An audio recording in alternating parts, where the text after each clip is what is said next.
La fonctionnalité annuler est basée sur le routage d'Angular. Lorsqu'on va cliquer sur annuler, cela va nous ramener à la liste. Ce qu'il nous faut faire, c'est d'ajouter simplement un gardien à notre navigation qui va se charger de contrôler si le formulaire est vide avant de pouvoir passer à la liste. Si vous vous souvenez précédemment dans ce tutoriel, nous avons construit un gardien également pour prévenir des ID qui ne sont pas définis. On avait pu afficher hôtel est inconnu dans un alert en JavaScript lorsque l'ID sélectionné n'était pas reconnu. Nous allons faire pareil maintenant, sauf qu'en lieu et place du gardien canActivate que nous avons utilisé dans le cas de la liste, nous allons nous servir d'un autre gardien ou alors un guard en Angular qui s'appelle canDeactivate.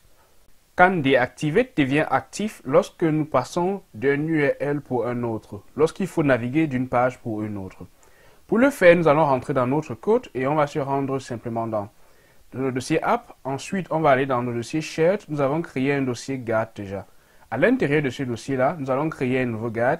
Pour cela, il faut ouvrir ce dossier-là dans le terminal intégré de Visual Studio Code.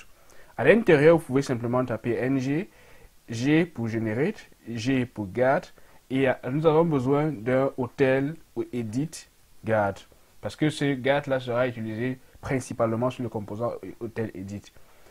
Ensuite, vous n'avez qu'à taper entrée, cela va générer automatiquement dans le dossier guard un nouveau guard. Avant, il va nous proposer d'abord de choisir le guard que nous voulons générer. On peut désactiver avec l'espace le canActivate parce qu'il est sélectionné par défaut. Tapez simplement espace. Ensuite, avec les flèches, allez vers canDeactivate. Ensuite, tapez espace à nouveau pour pouvoir activer canDeactivate dans la console qui va être affichée. Il vous suffira ensuite taper simplement entrée et cela va générer deux fichiers, le fichier test et le fichier .ts de notre nouveau guard hotel edit. Donc à l'intérieur de ce dossier guard, nous avons désormais un hotel edit guard qui a été créé et vous allez voir qu'il y a plein d'imports qui sont ajoutés. En réalité, nous n'avons pas besoin de tous ces imports-là, mais nous allons conserver juste ce dont nous avons besoin pour notre canDeactivate guard.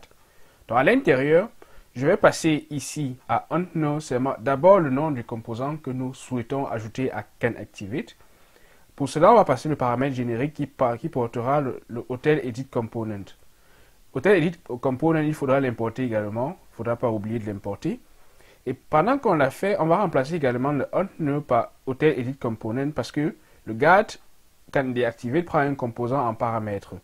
Hotel edit component sera également le paramètre générique que nous allons passer ici, ou alors le type que nous allons passer au composant ici. Pour le reste, current road, current state, next stage, nous n'allons pas les utiliser pour ce tutoriel, mais dans les techniques avancées dans d'autres playlists sur Angular. Donc je vais supprimer ceci en effet, et réarranger un peu mon code. Ensuite, pour le moment, on a ici différents types qui peuvent être retournés. Je vais effacer également ces différents types-là, et on va conserver juste un type boolean pour pouvoir retourner soit true, soit false. Les autres types peuvent être utilisés pour d'autres cas, mais ce n'est pas le cas pour notre scénario maintenant. Donc je vais supprimer les imports qui ne sont plus utilisés également, pour qu'on ait un composant un peu plus propre. Là, maintenant que nous avons notre composant, on va dire que on va vérifier d'abord si notre formulaire a déjà été utilisé ou contient des éléments, et ensuite, en ce moment-là, il faudra activer ce guard-là. Vous vous souvenez, si vous avez suivi le tutoriel sur les formulaires, pour vérifier si un formulaire contient des éléments, nous avons la valeur dirty. Donc ce que nous pouvons faire, c'est de construire simplement une condition. À l'intérieur de la condition, je vais appeler le composant component, qui est en réalité une référence de hotel edit component. Et à l'intérieur, on peut avoir accès à notre formulaire hotel form. Et à hotel form, je peux simplement appeler dirty. Avec dirty, cela va me retourner si mon formulaire contient désormais un élément, ou alors s'il y a un des champs qui a été rempli. Ensuite, ce que je vais faire, c'est de sauvegarder la valeur de notre formulaire dans une variable. Dans ce cas, je vais sauvegarder le hotel name qui est le nom de l'hôtel. Pour cela, va me permettre d'afficher exactement quels sont les changements qui sont effectués sur le nom d'un hôtel en particulier. Là, je vais appeler component.hotelform.get. Je vais appeler la propriété hotel name que nous avons définie dans notre formulaire. Je vais appeler la valeur sur celui-ci, value. Et si cette valeur n'est pas trouvée, alors dans ce cas, il faudra simplement retourner un nouveau hôtel, car soit nous avons un hôtel que nous sommes en train de modifier, soit nous sommes en train de créer un nouveau hôtel.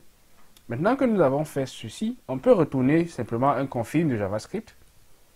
À l'intérieur du confirm, on peut simplement demander à la personne avec les backtick JavaScript, parce que nous allons insérer un élément dynamique, est-ce que vous voulez en réalité, voulez-vous annuler les changements? Alors c'est une question qui sera posée à notre utilisateur. On peut ajouter par exemple les changements effectués, autant pour moi, et là on va passer avec le dollar et les accolades, on va passer par exemple le nom de l'hôtel que nous avons sauvegardé dans la propriété que nous venons dans la constante que nous venons de créer. Lorsque cela va être vérifié, alors il va retourner un confirm et l'utilisateur aura l'opportunité donc de retourner cela. Si ce n'est pas le cas, simplement can deactivate va retourner true pour dire que nous avons le droit de quitter le navigateur ou alors de quitter la page sur laquelle nous nous trouvons sans avoir besoin de pouvoir confirmer quoi que ce soit car notre formulaire sera vide. Maintenant, on va sauvegarder notre garde. Il nous faut maintenant utiliser celui-ci. Pour pouvoir l'utiliser, on va devoir aller dans la déclaration de la route. Nous l'avons fait dans Hotel Routing Module et à l'intérieur, on va sélectionner le path que nous avons eu sur Hotel Edit. Et à ce path-ci, on va ajouter maintenant un autre guard. Vous vous souvenez, on a utilisé can activate dans le guard précédent. Maintenant, on va utiliser plutôt can deactivate car nous avons choisi un guard can deactivate. À l'intérieur de celui-ci, on va appeler notre guard qui est Hotel Edit Guard. Et cela va être importé également. Si ça n'a pas été fait, il faut le faire manuellement.